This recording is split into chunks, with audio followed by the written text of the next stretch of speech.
Under the dim porch light of a quiet Alabama evening, the sound of cicadas filled the air as neighbors gathered in disbelief.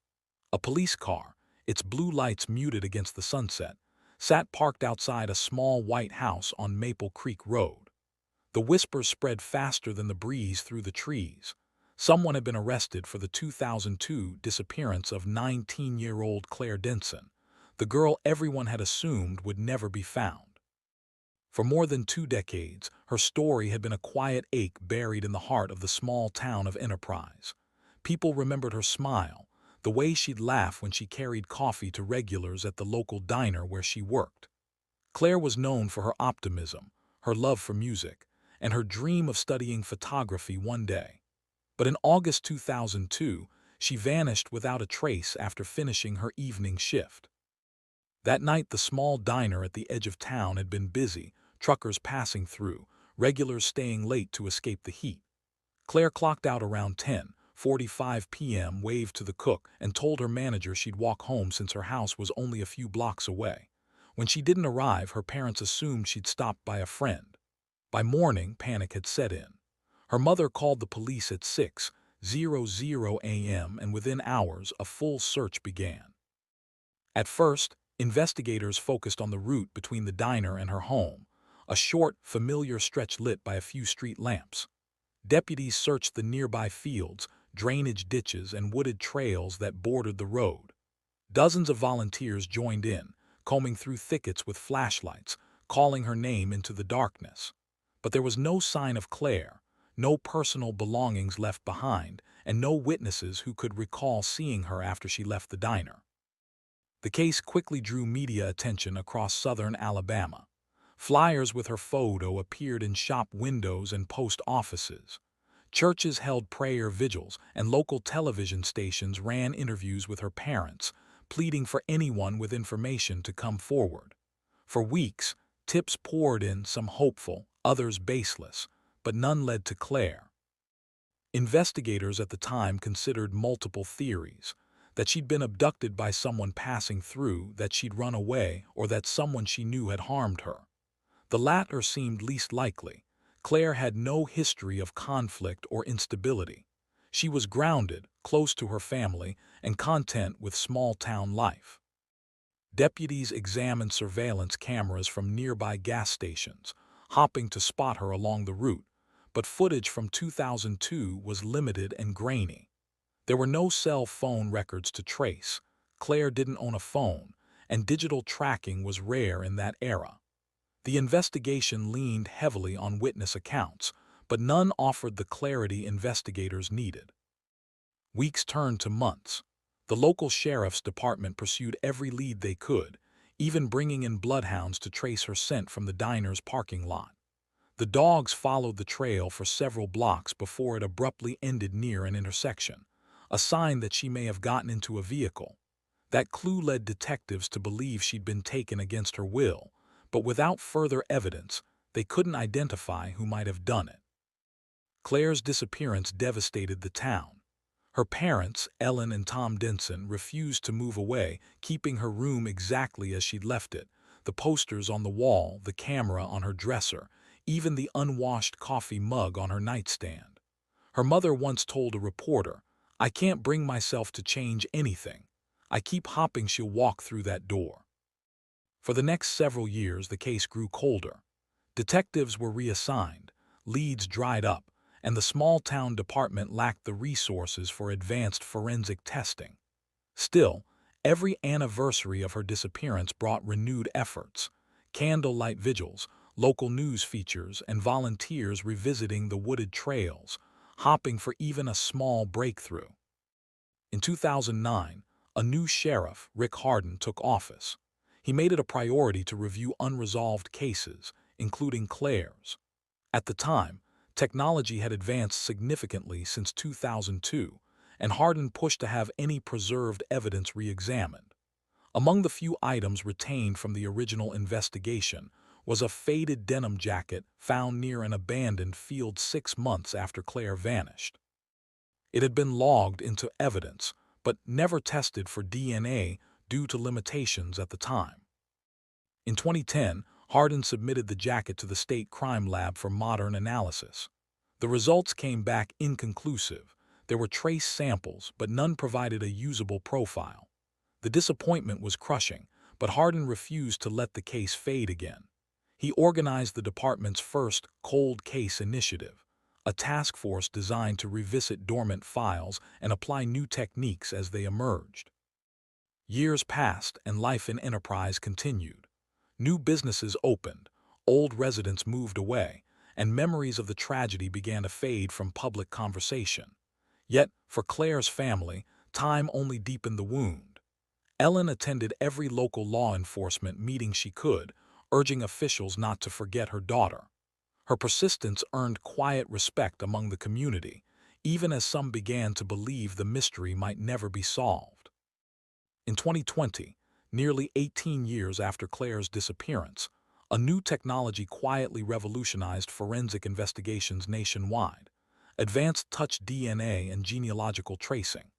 The Alabama Bureau of Investigation, ABI, began reviewing cases that might benefit from these innovations.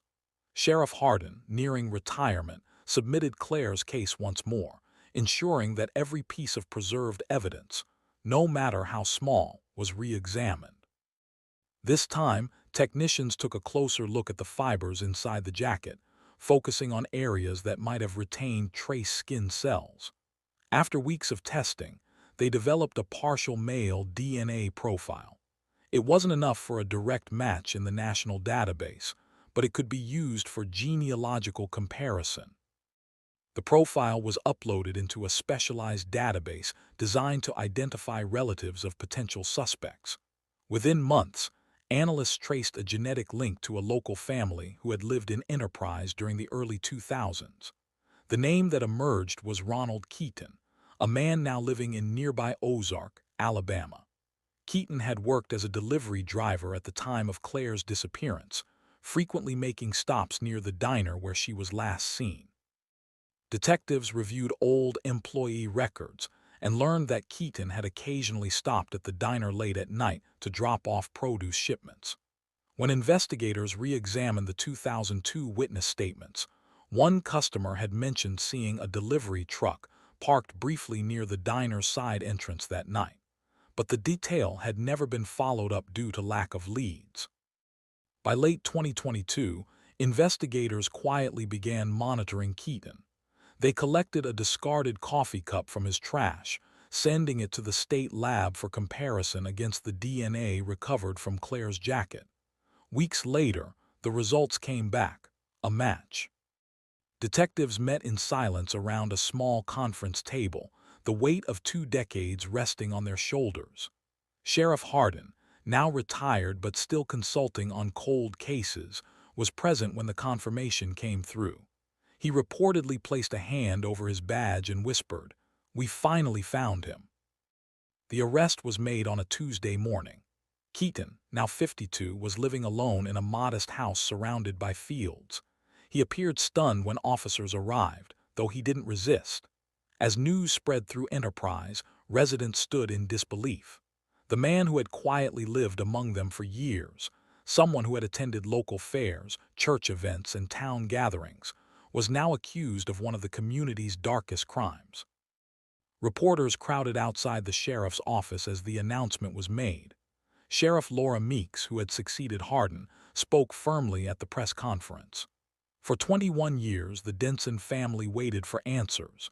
Today, we can finally say this case has been solved.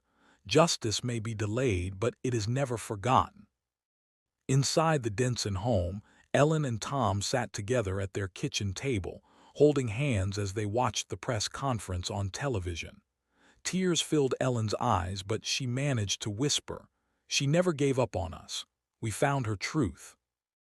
Investigators later revealed that Keaton confessed during questioning, describing how he had offered Claire a ride home after her shift, pretending to be friendly. When she declined, he became angry. His confession, calm and detailed, described his actions that night and the location where he left her. Detectives followed his directions to a wooded area several miles outside town, where they recovered remains confirmed through dental records to be Claire's. The discovery brought heartbreak and relief in equal measure. After 2 decades of uncertainty, the Denson family finally had the answers they had long prayed for. Local churches held vigils once more, this time celebrating closure rather than pleading for discovery. Residents filled pews with candles and photographs of Claire, recalling her laughter, her kindness, and the way her life had touched so many. The story captured national attention. Media outlets highlighted it as another triumph of modern forensic genealogy, the blending of science, persistence, and human empathy. The Alabama Bureau of Investigation praised the partnership between local law enforcement, the state crime lab, and the genealogical analysts whose work had brought resolution to the case.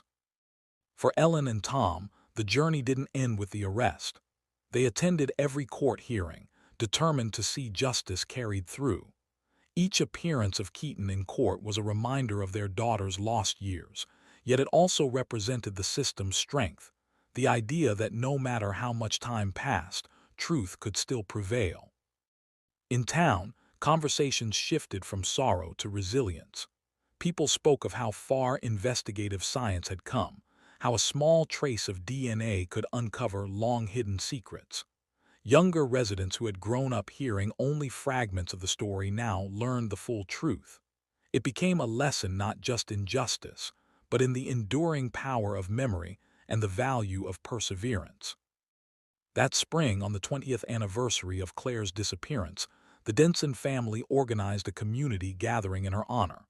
The event took place at the park where she had once volunteered during summer fairs.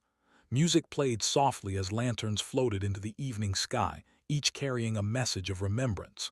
Ellen addressed the crowd with quiet strength, saying, "We waited a long time for this day, but I've learned that hope is stronger than fear. And faith keeps you alive." Her words lingered as the night deepened, and one by one, lanterns disappeared into the stars above. The courthouse in Coffee County had not seen such a crowd in years. Locals filled every bench, the air thick with murmurs as they waited for the arraignment of Ronald Keaton, the man now charged with the kidnapping and murder of Claire Denson. News vans lined the streets outside, their antennas reaching skyward, lights bathing the courthouse steps in a white glow. Inside, the silence was so heavy you could almost hear the hum of the ceiling fans above. When deputies led Keaton into the room in handcuffs, a ripple of emotion swept through the audience. He looked older than the mugshots splashed across television screens, his once dark hair now gray, his expression blank.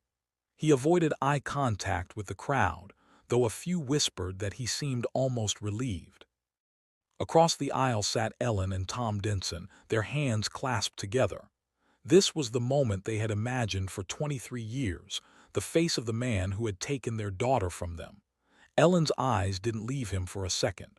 Tom sat rigid, every muscle tense, but neither spoke. They didn't need to. The prosecutor, Martha Leland, read the charges clearly and slowly. First-degree murder, kidnapping, and unlawful disposal of human remains.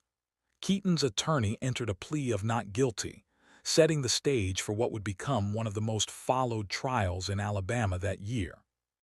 Reporters rushed outside once proceedings ended, capturing statements from both sides. Sheriff Laura Meeks told the press, "We owe this victory to persistence and technology. We never stopped looking for Claire, and the Denson family never stopped believing." For weeks afterward, Enterprise and nearby Ozark buzzed with conversation. Some couldn't believe it. A man who had lived quietly among them, delivering supplies and greeting people with a polite nod, now accused of murder. Others said they always felt something off about him. In small towns, everyone knows everyone's story, but Keaton's had been ordinary enough to escape suspicion. Neighbors recalled how he kept mostly to himself, rarely attended social events, and sometimes drove long distances late at night. He had once been married, but his wife had left him years before Claire's disappearance, citing his temper. None of this had seemed significant until now. When investigators revisited Keaton's past, a troubling picture emerged. Records showed he'd been questioned briefly in a 1998 assault case in Florida, but was never charged. Later, he worked a string of delivery jobs across Alabama and Georgia, often in towns small enough that oversight was minimal. Detectives theorized that Claire's case might not have been the only one, though no evidence yet tied him to other crimes. During pretrial hearings, prosecutors outlined a timeline reconstructed through both evidence and Keaton's partial confession. On the night of August 17, 2002, after Claire finished her shift at the diner, Keaton had been making a late-night delivery run. He saw her walking along the dimly lit stretch of road and stopped to offer her a ride. When she declined, he grew angry. Something prosecutors suggested was fueled by rejection and alcohol. In his confession, Keaton described how he forced her into his truck and drove to a wooded area outside town. There, according to investigators, he claimed he panicked and struck her when she tried to escape. Afterward, he left her body near an old logging trail and covered it with debris. The jacket later recovered near that site was the one Claire had been wearing that night. The forensic details were crucial. DNA from the inner lining of the jacket matched Keaton's genetic profile through a genealogical link to his relatives, an unshakable piece of evidence that modern technology had made possible. Prosecutor Leland knew that this single strand of science could hold the entire case together. As the trial date neared, Claire's family braced themselves for what lay ahead. Reporters visited the Denson home regularly, but Ellen spoke only once, giving a short statement outside her porch. "All I ever wanted was truth. If this trial gives that to us, I can finally rest." The trial began in late May 2025, nearly 23 years after the night Claire vanished. The courtroom overflowed with townspeople, journalists, and former officers who had worked the case over the years. Sheriff Meeks, retired Sheriff Hardin, and several deputies who had searched the woods back in 2002 attended the proceedings, seated together in silent solidarity. From the start, the prosecution's presentation was steady, methodical, and built on years of painstaking work. Leland began with a timeline of Claire's life, her last shift at the diner, the search efforts, and the eventual recovery of her remains. Each point was illustrated with photographs and maps projected onto a screen, bringing old memories back to vivid life. Then came the testimony of forensic experts. A DNA analyst explained how tiny skin cells, barely visible to the eye, were extracted from the jacket fibers and processed with modern touch DNA methods. He described how the resulting partial profile had been uploaded to a genealogical database, which ultimately led them to Keaton through a distant cousin. The process, though technical, captivated the courtroom. It was the invisible thread connecting the past to the present. Next, the jury heard from Sheriff Rick Hardin, who recounted the years of frustration when technology simply couldn't provide answers. His voice trembled slightly as he recalled reopening the case, sending that same jacket to the lab one final time, and receiving the phone call that changed everything. "I never gave up on her," he told the court, "because I promised her parents we'd bring her home." Then came the most emotional testimony, Ellen Denson's. She took the stand, her voice soft but unwavering. She spoke of her daughter's laughter, her love for photography, the way she always made her bed before leaving for work. As she described the night Claire didn't come home, the courtroom fell silent except for the sound of her voice. "Every night for 20 years, she said, I left the porch light on. I just wanted her to find her way back." When the defense cross-examined, they tried to challenge the reliability of genealogical evidence, suggesting that DNA could have been transferred indirectly. They also pointed to Keaton's claim that her death was an accident. But the prosecution's evidence was firm.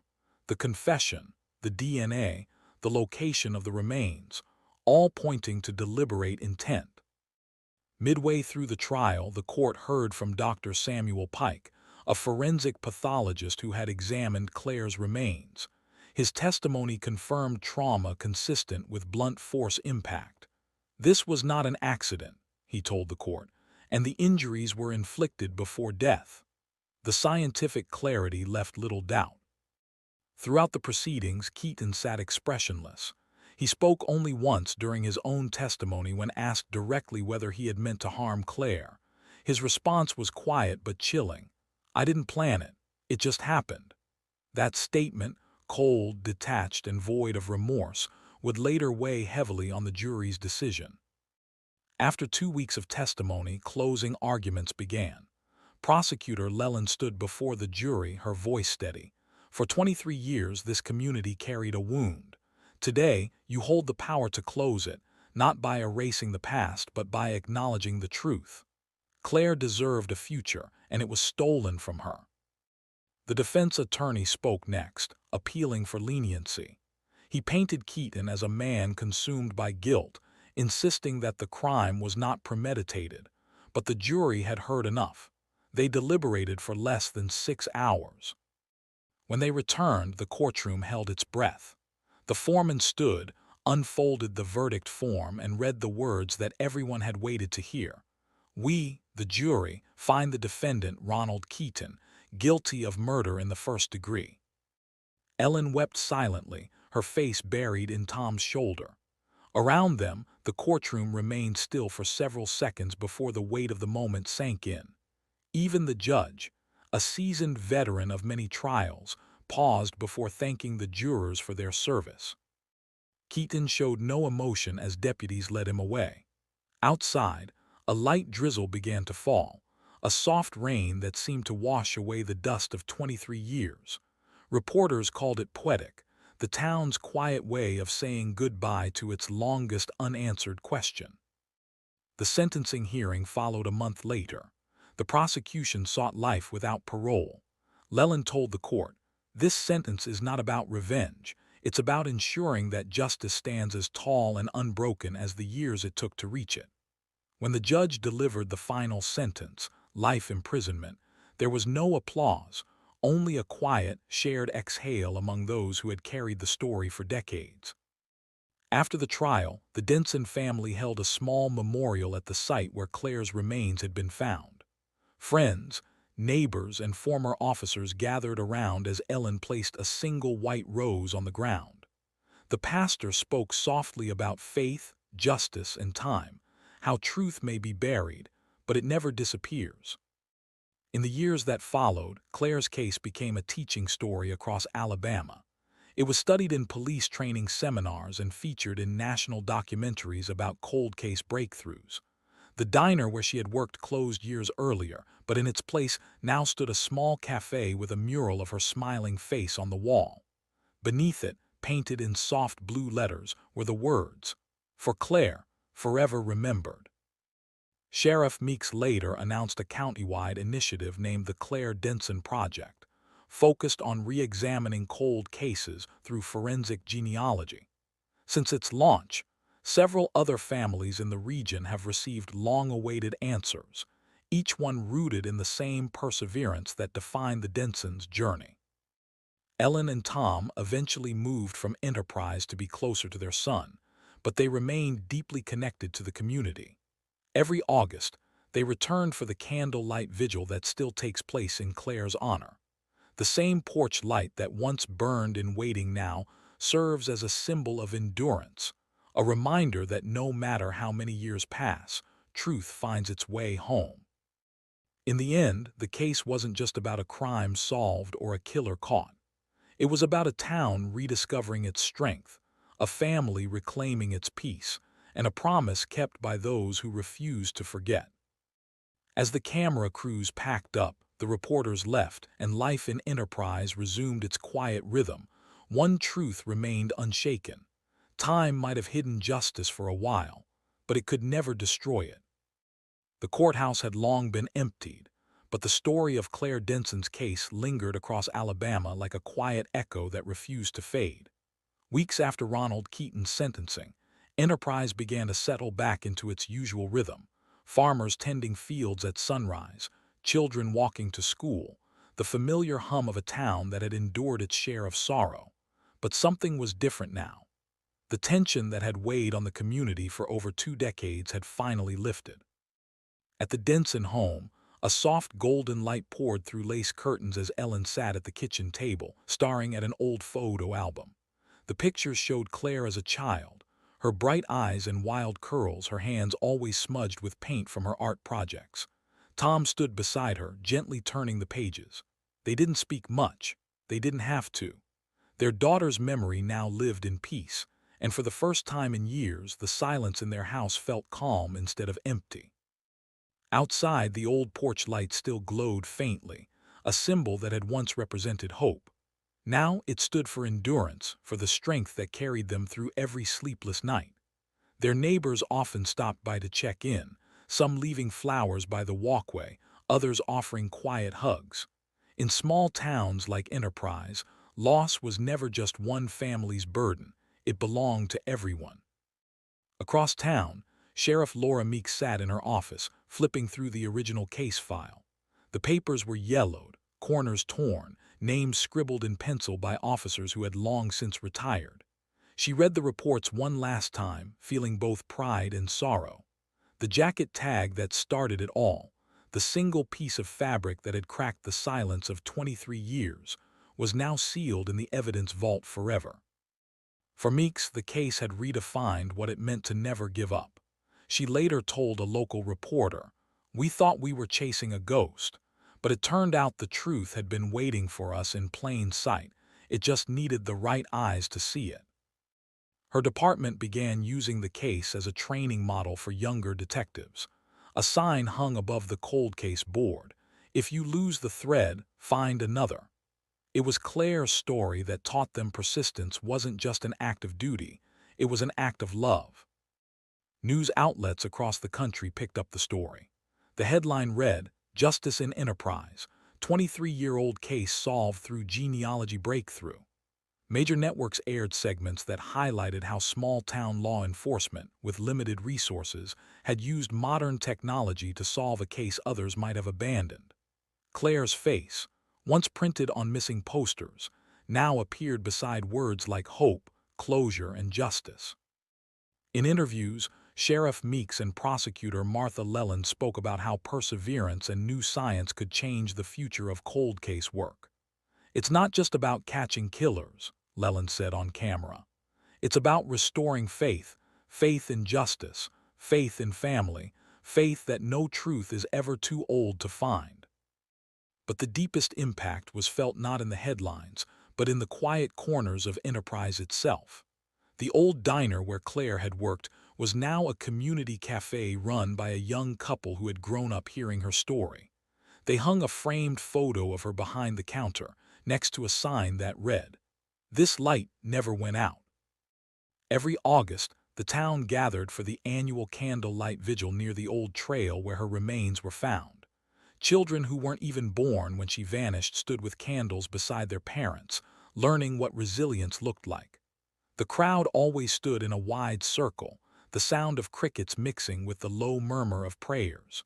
No speeches were needed, the silence spoke enough. That year's vigil was especially emotional. As the last candle flickered, Ellen stepped forward. She held a small letter, one she'd written the night before the trial began. Her voice trembled slightly as she read it aloud. "To my daughter Claire. You were the light that guided us even when we couldn't see the road ahead. The world took you, but it couldn't take what you stood for: kindness, courage, and truth. Now you can rest, and so can we. Love, Mom." When she finished, there wasn't a dry eye in sight. Even Sheriff Meeks, standing near the edge of the crowd, lowered her head. In that moment, it felt as if the whole town exhaled together, years of grief dissolving into the night air. Months later, Keaton filed an appeal from prison, claiming his confession was coerced, but it was quickly dismissed. The DNA evidence was irrefutable, and his sentence remained life without parole. For many, that appeal was the last ripple of a story finally at rest. Claire's case inspired other families to reopen old wounds in search of healing. One nearby county solved a 1997 missing person case using the same genealogical tools. Another family in southern Alabama credited the Densons for giving them courage to demand answers. The ripple effect of her case reached far beyond Enterprise. It sparked a statewide movement to revisit forgotten files, giving new hope to the quiet voices of the past. 5 years after the trial, a local film crew produced a short documentary titled Light on the Porch. It featured interviews with Ellen, Tom, and Sheriff Meeks, along with clips from the original investigation. The final shot showed that same glowing porch light, still shining in the Alabama dusk. The narrator's words echoed through the screen. Justice doesn't always come fast, but when it comes, it speaks louder than silence. That film went on to win regional awards and was even shown in schools across the state, teaching young audiences the value of truth and persistence. To Ellen, it wasn't about fame. It was about making sure her daughter's story kept others from giving up. By 2030, both Ellen and Tom had grown older, but every year they still made the trip back to Enterprise for the vigil. On one such visit, Ellen noticed something new. Near the town's welcome sign stood a plaque, newly installed by the county, in honor of Claire Denson, whose story reminds us that time cannot bury truth. She placed her hand over the engraving and smiled through tears. That was all she had ever wanted, not vengeance, not attention, but acknowledgement. Her daughter's name would never fade again. Years later, when the porch light finally went out for good after Tom's passing, the neighbors turned it back on themselves. They said they wanted it to stay lit, always, because some lights aren't meant to dim. The story of Claire Denson isn't just about one girl or one crime. It's about every unanswered question that still lingers in the dark. It's about every detective who keeps digging when the trail runs cold, every mother who refuses to stop hopping, every community that chooses memory over silence. And maybe that's what makes these stories matter, not the tragedy, but the resilience that follows it. Because in every small town, in every corner where truth once hid, there's someone still waiting for the light to return. If you've stayed with this story to the end, you understand what justice really means. It's not always loud or swift. It's patient, it's persistent, and sometimes it takes decades. So if you believe that every story deserves its ending, stay with us. Subscribe, follow, and keep that light burning, because somewhere out there, another cold case is still waiting for its day in the sun. And just like Claire's, it deserves to be told.